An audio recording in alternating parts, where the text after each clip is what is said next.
Periods time ಕರೆಕ್ಟಾಗಿ ಆಗಲ್ಲ. ಯಾಕೆ ಆಗಲ್ಲ? ಆ ರೀತಿಯಾಗಿ ಆಗಲಿಲ್ಲ ಅಂತಂದರೆ ಅದು ಮುಂದೆ ಯಾವ ರೀತಿ ಪರಿಣಾಮ ಬೀರುತ್ತೆ? ಇವಾಗ ಶುರುವಾದ ಹೊಸ್ತರಲ್ಲಿ ಇವಾಗ 11 ವರ್ಷನೋ 12 ವರ್ಷನೋ ಯಾವುದೋ ಫಸ್ಟ್ ಟೈಮ್ ಪೀರಿಯಡ್ಸ್ ಆಗುತ್ತಲ್ವಾ, ಅಲ್ಲಿಂದ 1-2 ಇಯರ್ಸ್ HPO ಆಕ್ಸಸ್ ಅಂತ ಏನು ಹೇಳ್ತೀವಿ, ಅಂದರೆ ಇವಾಗ ಬ್ರೈನ್ನಲ್ಲಿ ಒಂದು ಹೈಪೋಥಾಲಮಸ್ ಪಿಟ್ಯೂಟರಿ ಅಂತ ಇರುತ್ತೆ, ಅಲ್ಲಿಂದ ಒಂದು ಸಿಗ್ನಲ್ ಬರುತ್ತೆ, ಅದೆರಡು ಹಾರ್ಮೋನ್ನ ರಿಲೀಸ್ ಮಾಡುತ್ತೆ, ಅದು ಓವರೀಸ್ನ ಟಾರ್ಗೆಟ್ ಮಾಡುತ್ತೆ, ಅಲ್ಲಿಂದ ಹಾರ್ಮೋನ್ ರಿಲೀಸ್ ಆಗಿ ಆಮೇಲೆ ಯೂಟ್ರಸ್ಸಿಂದ ಬ್ಲೀಡಿಂಗ್ ಬರೋದು ಅಥವಾ ಪ್ರೆಗ್ನೆನ್ಸಿ ಆಗೋದು. So that is called as HPO axis ಆಯಿತಾ. ಸೊ ಅದನ್ನು ಕರೆಕ್ಟಾಗಿ ಎಸ್ಟಾಬ್ಲಿಷ್ ಆಗೋಕ್ಕೆ 1-2 ವರ್ಷ ಬೇಕು. ಸೊ ಇವಾಗ ಒಂದು ಹೆಣ್ಮಗು ಮೆನಾರ್ಕ್ ಅಥವಾ ಮೈನರ್ ಇದ್ರೆ 1-2 ವರ್ಷ ಇಟ್ ಕ್ಯಾನ್ ಬಿ ಇರ್ರೆಗ್ಯುಲರ್, ಅದರೊಳಗಡೆ ನಥಿಂಗ್ ಹೆಡ್ ಗೋಯಿಂಗ್ ಏನೂ ಇಲ್ಲ. ಬಟ್ ಅಲ್ಲಿಂದ ಆದ್ಮೇಲೆ ಇಫ್ ಇಟ್ ಈಸ್ ಇರ್ರೆಗ್ಯುಲರ್, ಯಾತಕ್ಕೆ ಇರ್ರೆಗ್ಯುಲರ್ ಅಂತ ತಿಳ್ಕೊಬೇಕಾಗುತ್ತೆ. ಇವಾಗ every one things irregular periods ಅಂದ ತಕ್ಷಣ PCOD ಅಂತ. PCOD is one extreme where there is excess eggs.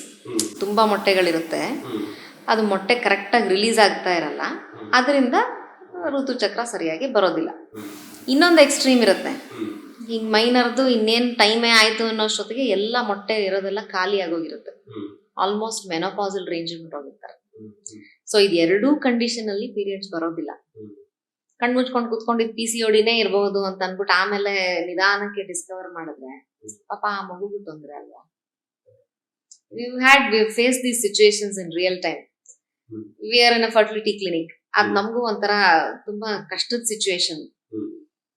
ಹಿಂಗೆ ಯಾವ್ದೋ ಗಂಡ ಹೆಂಡತಿ ಬರ್ತಾರೆ, ಅದ್ರ ಜೊತೆ ನೀವು ಒಂದ್ ಎಲ್ಡರು ಬಂದಿರ್ತಾರೆ, ಯಾಕೆಂದ್ರೆ ಅವ್ರಿಗೆ ಗೊತ್ತಿರುತ್ತೆ ಕರೆಕ್ಟಾಗಿ ಯಾವ್ದು ಏನು ಅಂತ ಗೊತ್ತಿರುತ್ತೆ, but she has to cover up. ಮದ್ವೆ ಆಗ್ಬಿಡ್ಬೇಕು ಅಂತ ಆಗಿರ್ತಾರೆ. ಆಮೇಲೆ ಅಯ್ಯೋ ಕರೆಕ್ಟ್ ಆಗಿತ್ತು ಪೀರಿಯಡ್ಸು, ಈಗ ಮದ್ವೆ ಆದ್ಮೇಲೆ ಒಂದ್ ಸ್ವಲ್ಪ ಇರ್ರೆಗ್ಯುಲರ್ ಆಗಿ ಇವಾಗ ಬರ್ತಾ ಇಲ್ಲ ಅಂತ. ಆಮೇಲೆ ಅವ್ರ ಹಾರ್ಮೋನ್ಸ್ ನೋಡಿದ್ರೆ ಆಲ್ರೆಡಿ ಋತುಚಕ್ರ ನಿಂತೋಗಿದೆ ಅನ್ನೋ ತರ ಇರುತ್ತೆ. ಅವಾಗ ನಾವ್ ಏನ್ ಮಾಡ್ಬೇಕು? ಈ ಕಡೆ ಹೇಳಿದ್ರೆ ಗಂಡ ಹೆಂಡತಿ ಬಿರ್ಕು, ಹೇಳದೆ ಇದ್ರೆ ಧರ್ಮ ಸಂದಿಗ್ಧ. ನಮ್ ವೃತ್ತಿನಲ್ಲಿ ಹೆಂಗೆ ಅಂದ್ರೆ, I would like to give good news to every patient. I want to tell something that they like to hear, but that's not in my hand. ಯಾಕೆಂದ್ರೆ ವೃತ್ತಿ ಧರ್ಮ, ನಾನು ನಿಜ ಹೇಳಲೇಬೇಕಾಗತ್ತೆ, ಸತ್ಯ ಹೇಳಿ ಮುಂದೆ ಏನ್ ಮಾಡ್ಬೇಕು ಅಂತ ಹೇಳ್ಬೇಕಾಗತ್ತೆ. ಅವಾಗ we may have to slowly tell, ಅವಾಗ ಇದ್ದಿರ್ಬಹುದಪ್ಪ ಹಾಗೆ, ಇವಾಗ ಇವತ್ತಿನ ಪರಿಸ್ಥಿತಿನಲ್ಲಿ ಇವ್ರ ಮೊಟ್ಟೆನ ಉಪಯೋಗಿಸಿದ್ರೆ ಕಷ್ಟ ಆಗ್ಬಹುದು, ನೀವು ಬೇರೆ ಆಪ್ಷನ್ ದಾನಿ ಮೊಟ್ಟೆ ತಗೊಂಡು ಮಾಡಬಹುದು ಅಂತೆಲ್ಲ.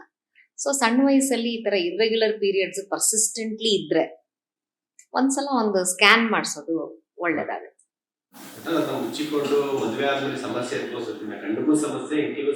ಅಲ್ಲ, ಕೆಲವರು there are many understanding couples, ಇಲ್ಲ ಅಂತೇನಿಲ್ಲ. We had seen a couple like, ಅವಳಿಗೆ till 34 years of her life period ಆಗಿಲ್ಲ. She herself has written her story in 2015. She was my patient. Times of India ಅಲ್ಲಿ ಅವ್ರು ಹಾಕಿದ್ರಿಂದ I can talk about that case without telling her name. ಅವರಿಬ್ರು classmates, ಪ್ರೀತಿಸಿ ಮದ್ವೆ ಆದ್ರು. ಅವನಿಗಷ್ಟು ಗಂಡಂಗೆ ಎಲ್ಲ ಗೊತ್ತಿತ್ತು that she cannot get period ಅಂತ. ಮುಲೇರಿಯನ್ ಅನಾಮಲಿ ಅಂತ ಹೇಳ್ತೀವಿ, ಅಂದ್ರೆ ಅವ್ರದ್ದು ಗರ್ಭಾಶಯ ಬಹಳ ಚಿಕ್ಕದಾಗಿತ್ತು, ಅದ್ರೊಳಗಡೆ ಮಗು ಹೆರ್ತಕ್ಕಂಥ ಕೆಪಾಸಿಟಿ ಇರಲಿಲ್ಲ.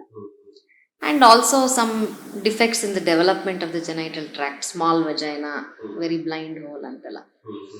ಸೊ ಅವ್ರಿಗೆ ನಮ್ಮ ಹತ್ರ ಬಂದಾಗ 34 years of life ವರ್ಗೂ ಪೀರಿಯಡ್ ಆಗಿಲ್ಲ. ಬಟ್ ಆದರೂ ಗಂಡ ಎಷ್ಟು ಪ್ರೀತಿ ಗೊತ್ತಾ ಅವಳ ಮೇಲೆ. Life is not only all about one sexual intercourse ಅಲ್ವಾ, companionship, friendship, it is so much more. You need a friend for life, the actual meaning of a husband and wife ಅಂದಾಗ. So ಅವನಿಗೆ ಕರ್ಕೊಂಡು ಬಂದು, and they had never disclose to either parents. ಹುಡುಗಿ ತಂದೆ ತಾಯಿಗೆ obviously ಗೊತ್ತಿತ್ತೇನೋ, but ಹೇಳಿದನ್ನೆಲ್ಲ ಅಳವಡಿಸ್ಕೊಂಡ್ರು. ಪ್ಲಾಸ್ಟಿಕ್ ಸರ್ಜರಿ ಮುಖಾಂತರ we will able to create a ವಜೈನಾ.